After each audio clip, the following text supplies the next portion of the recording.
My boyfriend's ex stayed overnight at our place while I was away and what I found out. The next morning left me speechless. I'm extremely hurt, but to my BF's credit, he was very upfront about everything. He texted me immediately the morning after to tell me everything. My BF, let's call him James, broke up with his ex-GF, Winnie, about 2 years ago. They chose to stay friends, and this has caused some issues between James and I, mostly because Winnie just can't get over the breakup. She thinks her and James are soulmates, and she just refuses to accept that he stopped being in love with her. So a conversation they will very often have is James literally spending hours going over the logic of why he broke up with her. He tries to reassure her since they're still friends and she's hurting, but I have witnessed some of these conversations, and he's loving but firm. I suspect some of you will say there's still something going on, but there really isn't. James is definitely over her. James and I moved in together just 2 weeks ago, and this has caused Winnie to be worse than ever. Like she relapsed with the depression and the crying fits. They're happening constantly again.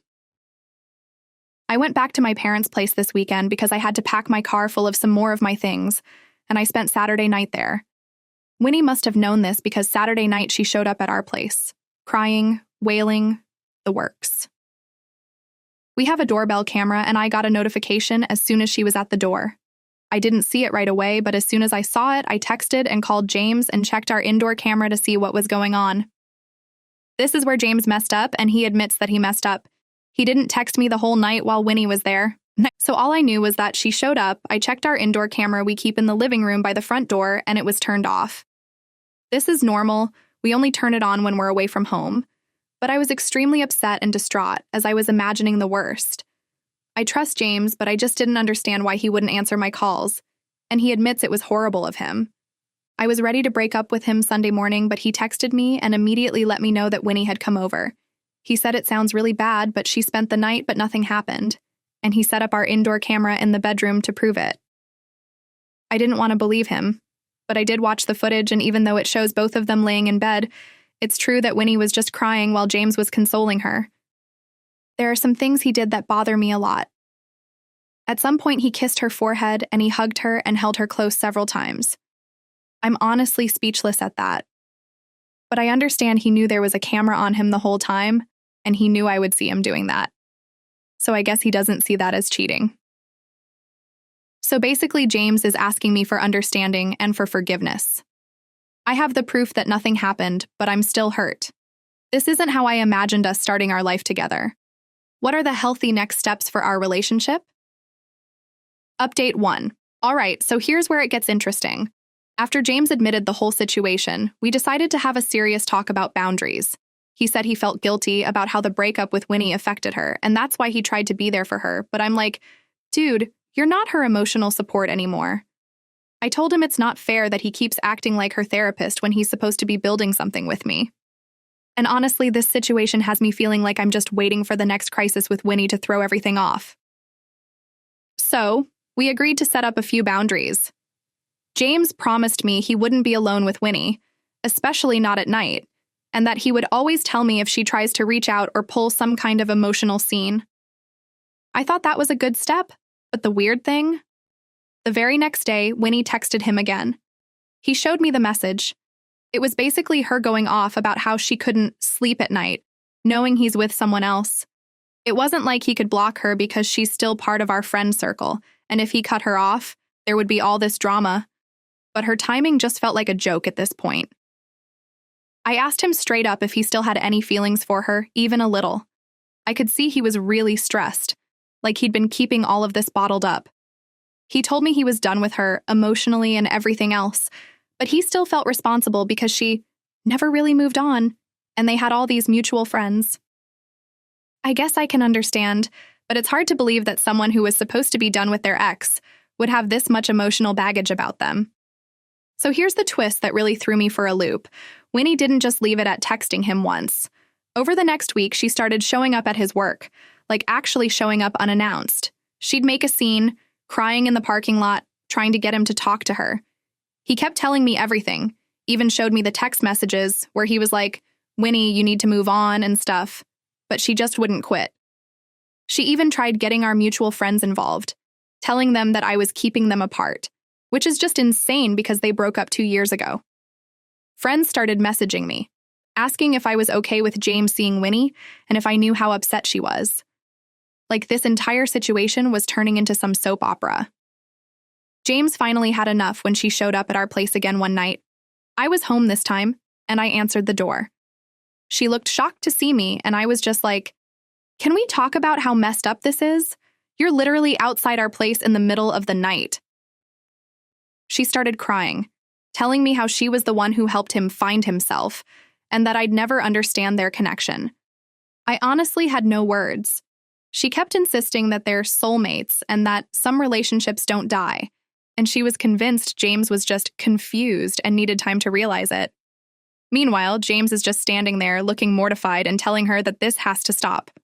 I could tell that seeing her like that really got to him, but he was clear that he was choosing me and that she needed to back off. That night, after she finally left, James and I had a long talk. I asked him if he'd be willing to cut her out completely, because it's honestly too much drama for me to handle. He was quiet for a while, and I could tell he felt conflicted.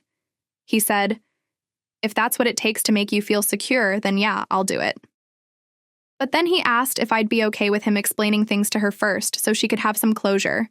He said he didn't want to just ghost her after all these years, and to be fair, it would probably help avoid even more drama. We agreed he'd meet her one last time, in public, with me knowing where and when it would happen. He said he wanted me there, but I didn't want to deal with it.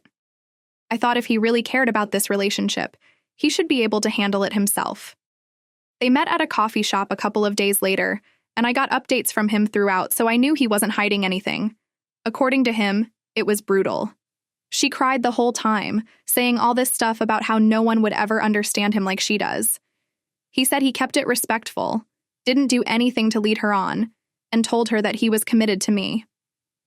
Afterward, he came straight home and showed me the texts they exchanged before and after. She texted him one last time that night, saying something like, "I'll never stop loving you, but I guess I'll have to let you go." And that was it. For a bit.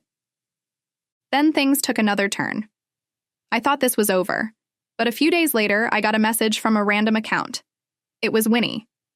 She messaged me directly, saying that she just wanted me to know the truth. She told me to ask James about last summer and the trip to the cabin. I showed James, and he said it was total nonsense and that she was just trying to stir things up because she couldn't handle him cutting her off. But that cabin thing? It gnawed at me.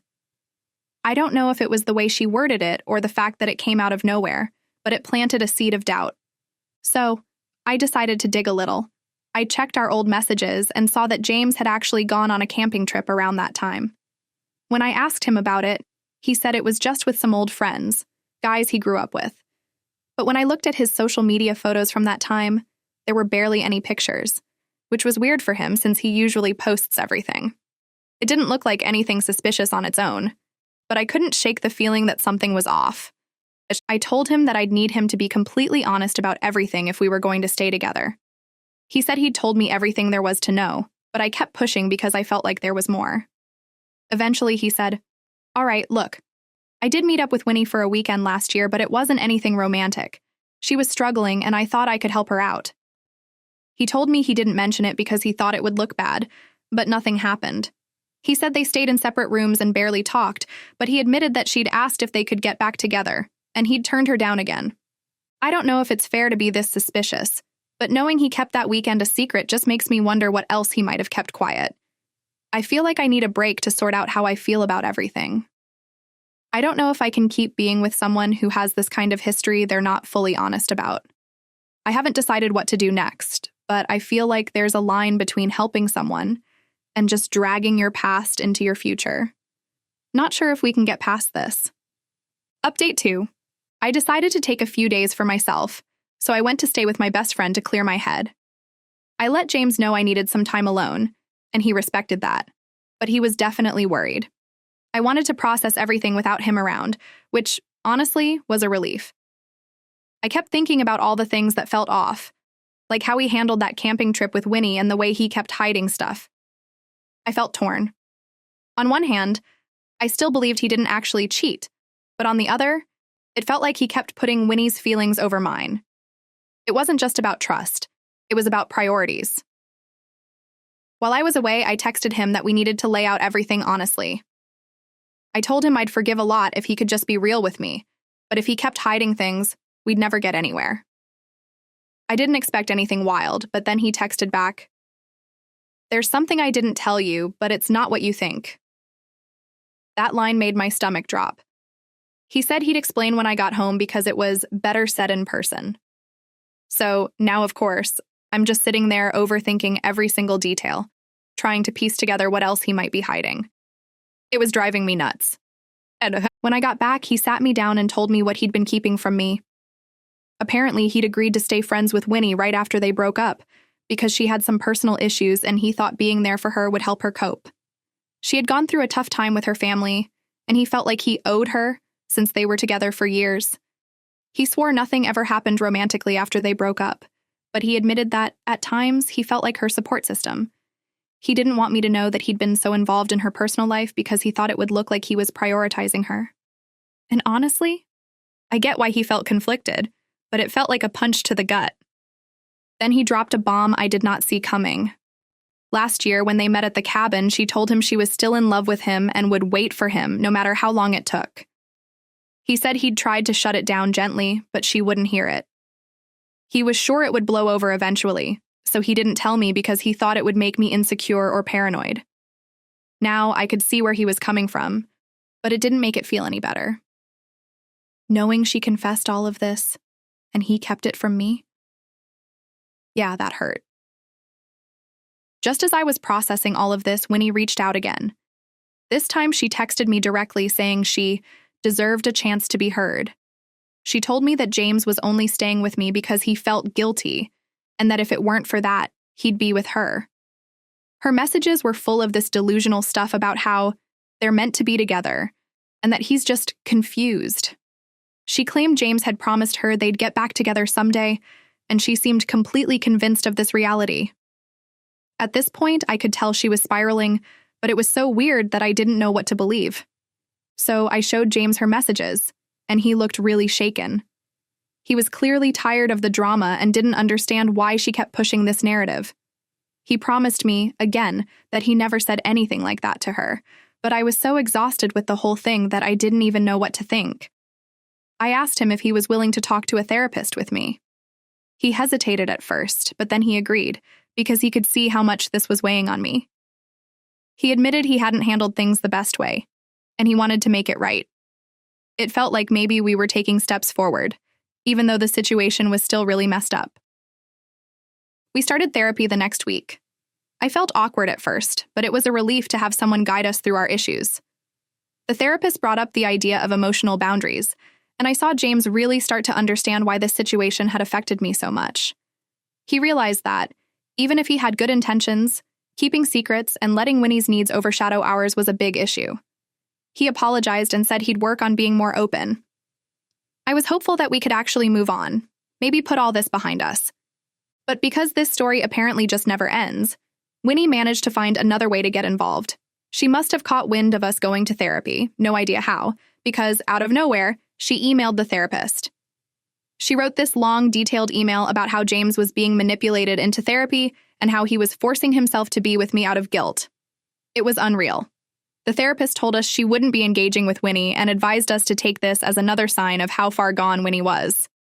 But it still felt so invasive, like she was determined to keep clawing her way back into our relationship. James, to his credit, took this as a sign that he needed to take a stand. He changed his number and blocked her on every platform, something I honestly didn't think he'd ever do. He even told our mutual friends about the situation and asked them not to pass any messages from her.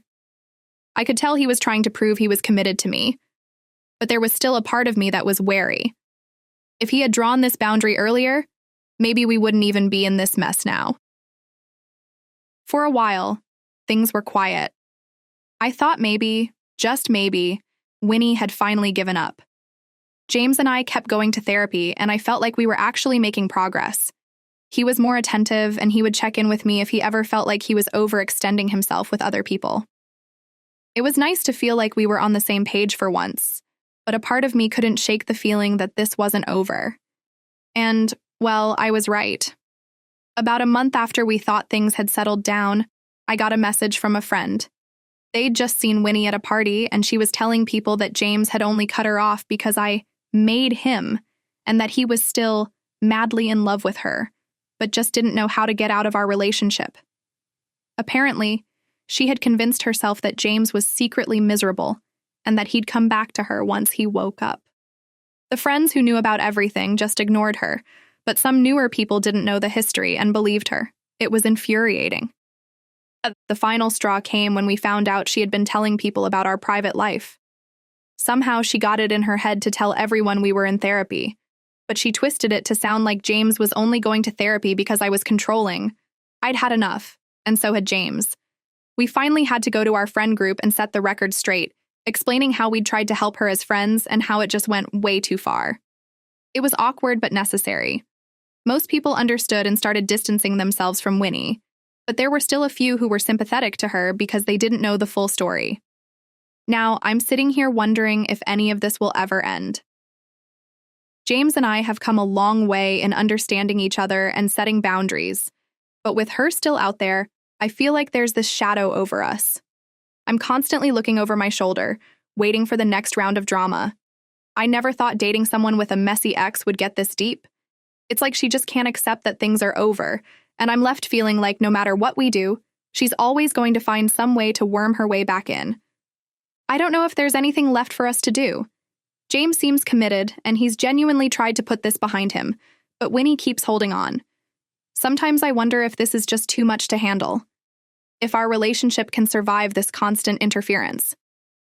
At this point, I'm exhausted, and even though we're in a better place, I'm starting to wonder if moving forward will ever be possible without her backing down.